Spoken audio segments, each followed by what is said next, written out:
before you add the water. Don't put it on a high heat, because then obviously it will catch and it won't really sweat down. It will more caramelize than anything. Whereas if you have it on a medium lowish heat, it'll give it time to sweat down. So just bear me 1 second. I'm just going to use the cling film. I hate these things on the cling film. These things are deadly. The amount of times I've cut my hand on these sharp things, it's ridiculous. This one's actually not that sharp compared to the normal ones, but yeah, whichever. I never ever use them. I always chuck the box away. I always just use the cling film by hand. So much easier, less blooming dangerous. So I'm going to wrap the turnip up, or the swede, whatever you want to call it. Whatever you fancy, guys. Totally up to you. So I'm going to put them away. That's all cling film nicely. Back into the dry stores. Use that for another day. It'll last a while. Last up to a couple of days. So you'll have a chance to use it if you're making a meal and like for the following night or something, but you want to use it in a couple of days. It should be fine. Even if it starts to go a little bit brown, you can always trim off the brown on the turnip. It does last a while, you know, so it's not too bad, depending on how fresh it is. So, I have a few little ones there. I'll start trimming these up.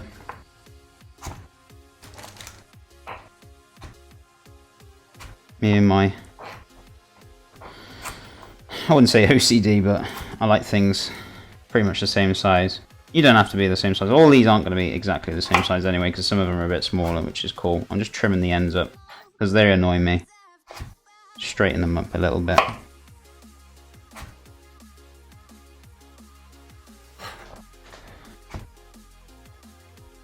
Don't have to do this, guys. You can really just keep it however you cut it. You don't have to be so specific about it.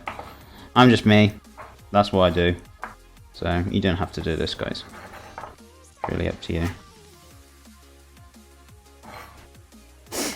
Now, if I was OCD, I would be like, no, got to cut them all the same size.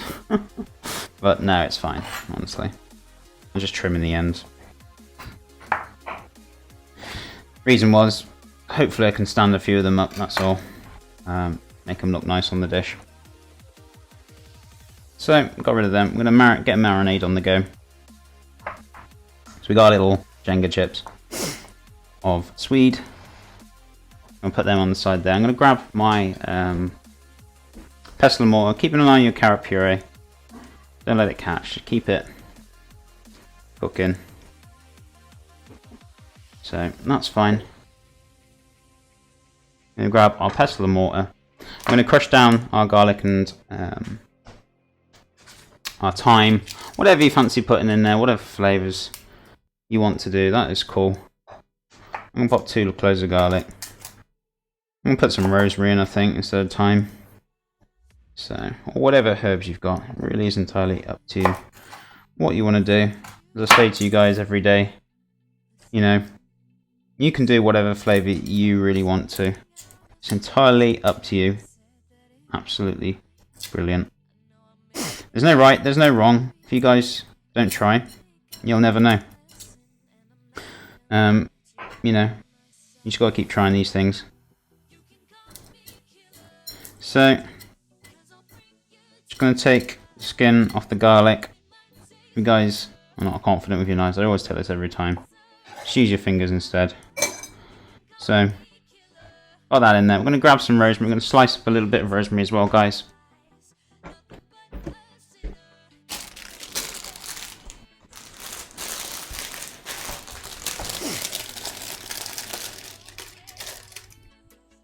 So, I'm just going to pull the leaves off. This will be more than enough. I'm just going to chop them up as well because they're easier to break down. So,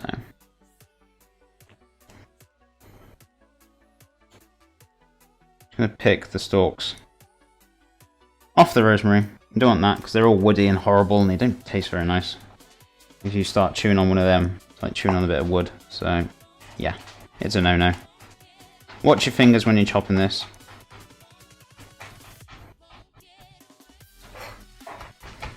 So I'm just chopping this right down.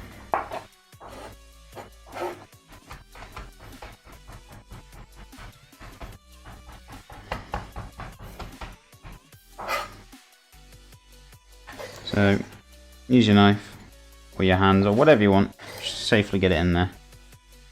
So I'm going to get a little bit more rosemary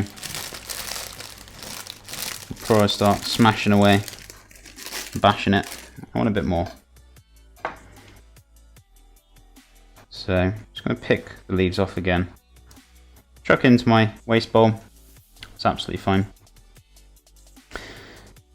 I haven't made rissoles in a long time, to be honest with you. It is a tasty dish, especially if you've got leftover cold meat and blitz it up. As Infernus Love said, I had a little Google. It's originally from France. It's usually deep fried. We're not deep frying it, we're baking it. Mixing it in with some potato as well. And some sweet potato. And some pasta. We're going to add some spices to it, so we've got some cumin going in there. It's going to be absolutely tasty. There's a lot of flavour already in the beef, as you saw. Yes, if you watched yesterday's stream, we made a lovely bit of brisket for the Kobo soup. It was fantastic. Really, really good. I honestly didn't know it was called Kobo because I just thought, oh, I'm using brisket, and I did not know there was another dish called that. So I think it was like TK yesterday. He was saying, he had a look, and he was like, this is pretty much like Kobo soup. So I was like, okay, I'll call it Kobo soup, whichever. As I said, I'm not very familiar with Vietnamese foods. It's new to me. I'm happy learning new foods, teaching you guys different things. You know, I'm not scared to try new foods and try things out, and you know, have a little play along.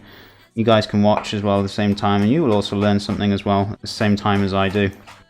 You know, a lot of dishes that I do know that I've learned in my own experience, though I'm very familiar with. I know how they work, but I don't want to be doing the same stuff that I know about. I also want to be doing new dishes, learning new things as well, because otherwise I get bored of doing the same thing. I like to learn and try new things at the same time as you guys. So I really don't mind doing that. And even if they don't work out, that is fine. It's all a learning curve, and I really don't mind. Well, I do effectively do mind, but in the sense of learning, I don't mind, because I want to make a nice dish for you guys. Keep you guys coming back. Keep you guys interested in food. Really get a love and passion going, so you guys can enjoy it. Like I do as well. I absolutely love food to bits. So just help you guys, teaching you new things. It's like for Brogerty, he was asking, what does sweating mean? So I explained it, and some of you will probably be like, oh, I didn't know that. So there you go. There is the term, probably the word of the day, explained. Sweating. We sweat like vegetables. That's what we call it, sweating. So that should be plenty of time. Rosemary now, guys. So I'm gonna get a pinch of salt in there as well. So I'm gonna get that in there as well. We're gonna give this a good bash up. You can add some thyme as well if you really wanted to. It's entirely up to you. You can really play around with it. I'm keeping it as it is. It should be absolutely delicious regardless. So you just want to crush it down into a nice lovely paste. I'm going to turn the carrots down just a little bit, guys, because I don't want them bobbling away too fast. Reducing. I'm going to add a little bit more water as well, so I'm going to turn that down. Top him back up with a little bit more water. That should be fine. So just so they're all covered in the water and some don't get cooked. So it should be absolutely fine. That water's pretty much on the simmer now. We're going to get them prepped up next once we get the Swede chips in the oven. So we're going to get onto that next, which is not a problem. So I'm just going to crush this down, this garlic, with the rosemary and salt. Now guys, when you marinate the Swede chips, if you really don't want the smell of garlic on your hands, if you've got some gloves, you can put some gloves on and you can marinate them that way. Because your hands probably will stink of garlic for the majority of the day. I don't care. I'm a chef. I'm used to working with food and your hands stinking of food all day, so you just kind of get used to it. But for you guys that are not used to it as such, and you really don't want your hands stinking of garlic, that is an option you guys can do. So let's grab a spoon, pull it back off. I'm going to smash it back in the middle again. Smell off this is absolutely fantastic. It smells really good, guys. I always tell you, always invest in a pestle and mortar. They're fantastic bits of equipment, really, really cool. They are worth definitely buying. I absolutely love them. They're amazing pieces of equipment, so do invest in one, guys. They are a good piece of equipment to have. So